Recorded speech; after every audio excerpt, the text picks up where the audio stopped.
Hi there. I absolutely love this 3 meter square. Thank you very much. Yeah, I'm Chris, and I do have a problem with the way that addresses work around the world today. So I'd like to talk through some of that just to kind of highlight the issue. If you're going to deliver things around the world to literally anywhere, then there needs to be an address solution to achieve that. Let's start by looking at a map of Brazil's busiest favela, which actually just has a bunch of empty space on that map. If you actually want to see who lives there, quite a few people. They are not on the map, let alone having an address.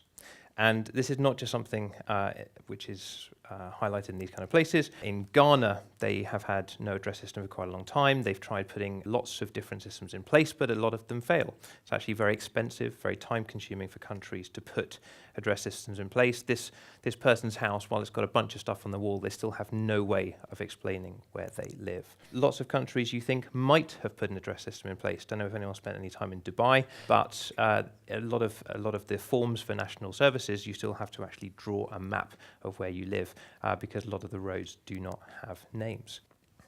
In London, you think addresses work well, except if you live at Church Road or Victoria Road, where there are many, many, many. And it doesn't feel like an everyday problem, but this is confusing. Like, these were designed a long time ago for a very different purpose. If you did it now, you probably wouldn't do it the same way.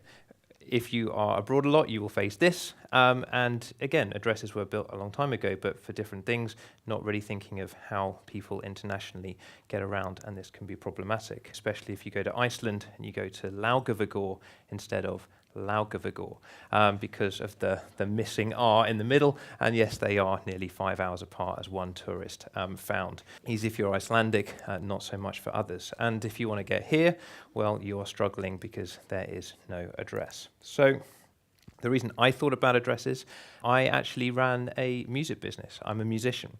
And what people don't know about musicians is that they spend an awful lot of time getting lost.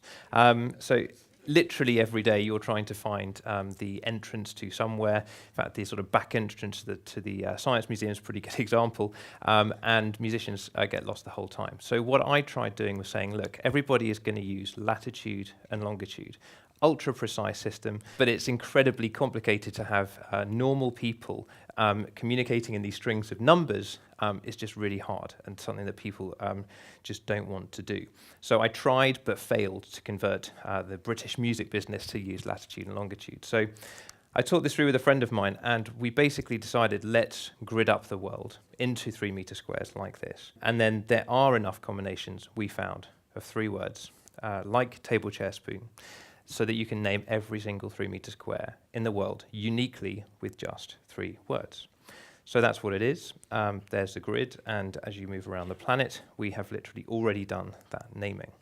So then you've got every single spot that may not have had an address before, you can now refer to with 3 words. The entrance to that hotel in Morocco has now got 3 words. Now, for my musicians, they can actually get to gate 42B of the stadium because they have 3 words that they can actually refer to that precise point. And if you want to find the 3 words, you simply get the free what3words app, you download it, you put in your address, you zoom in, put the satellite view on, move it around, find your front door, and it will tell you the 3 words we have named that 3 meter square. You cannot change them. They are fixed. They are there in stone. So your back door will have 3 words, your front door has 3 words, and they are totally and utterly fixed. And this is not just something we do in English. We do it in 27 languages so far, and we actually cover all of the land on Earth in those languages. So this actually has 3 Spanish words, 3 French words, all sorts of languages that we do. You can choose wherever you go. And one of the reasons that they're fixed is that this system works offline. So one of the things about it is that it's just a tiny bit of code. You can pop it into any device, any website, any app, and you don't need to have a data connection for it to work. So you can be in the middle of a desert, it'll tell you the 3 words you are, and you can then navigate to any 3 words. So that's one of the reasons why it's totally fixed. So it works offline, which is very relevant for a big part of the world. Now, when we started this, it's all very well to kind of say, great, we've thought of this idea, and we kind of got integrated in a bunch of apps, like this cycling app, but we kind of lacked enormous scale. So one day I had a phone call from a guy I'd met at an event who was from Mongolia, who said, Chris, I liked your app. Well, I've just bought a third of the Mongolian postal service, and actually we have a bit of a problem finding where people live. So I thought, okay, so I went on the trip. This is your inside of an average Mongolian home. The problem for the postal service, this is the outside. And it is actually quite complicated. And Mongolia, actually, they shop on ASOS and all sorts of things from the UK. And they have to put directions, which then end up on the envelope. And it's very complicated if you live here.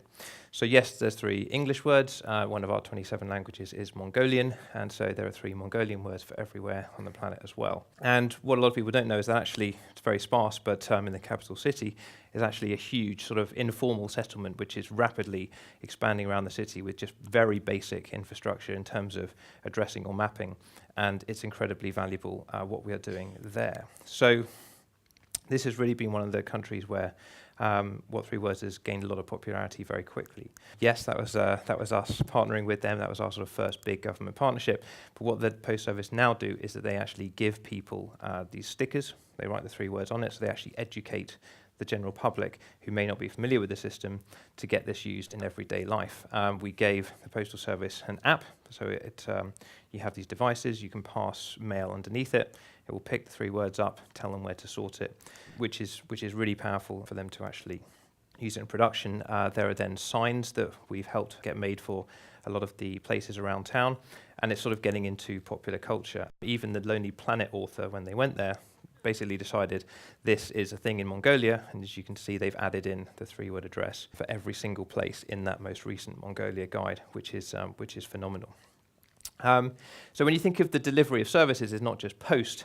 We saw this tweet go up last summer, which was kind of interesting because this is an emergency services organisation in the UK who struggle to pinpoint accurate places when talking to the public, and someone called up with a 3-word address, and Hertfordshire Fire responded to the middle of a park in Hemel Hempstead and put out the fire.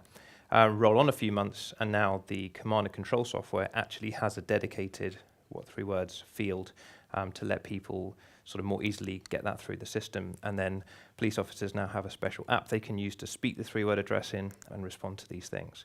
Elsewhere in the world, we're now in Cabify, which is a big ride-hailing app in Latin America, and Mercedes-Benz have now put us into their navigation system by voice. So you get in any new Mercedes, speak the 3 words, it will navigate you to that 3-metre square, which is beyond awesome from our point of view. So then, I guess elsewhere in the world, how's this being used? So delivery of aid is a massive, massive thing which has problems, and there are people literally SMSing coordinates to each other and struggling. This is in the Philippines, where the Red Cross have been using us to help with their aid works there. This is South Africa, where that NGO called Gateway Health. Huge problem if you call the National Ambulance Service, very unlikely it will come to you. So they've actually given signs to people in a community.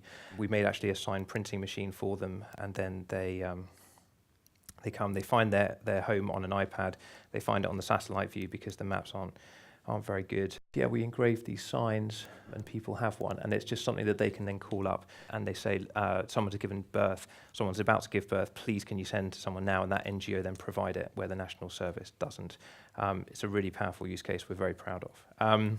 And actually, if you think back to that first image I showed of that favela in Rocinha, we actually got in touch with the only sort of male organisation there, the only postal service, which is a sort of, it's not a national service, but it's run by Pedro, who kind of started it, going, look, Rocinha is this huge place, and they're the only ones who can deliver mail there. So we've actually been working with them. They're called Cartero Amigo as an organisation, and they now encourage the residents of that favela to use 3 words in English and also Portuguese to help mail get to the right place, which has been a great project. In Tonga, they actually deliver mail there with solar-powered tuk-tuk, which is new for us, but they now advertise what3words very widely. English is spoken pretty well there, and it is taken off on that small island. Where this has now got to, in India, we've been invited to actually think about the whole way that country delivers mail. there's been a new pilot which we've done, again, providing these kind of services to the postal service so that they can get mail out. And this is an ongoing project. In fact, we're about to launch 7 South Asian languages over the course of the next week or so to add to our 27 today.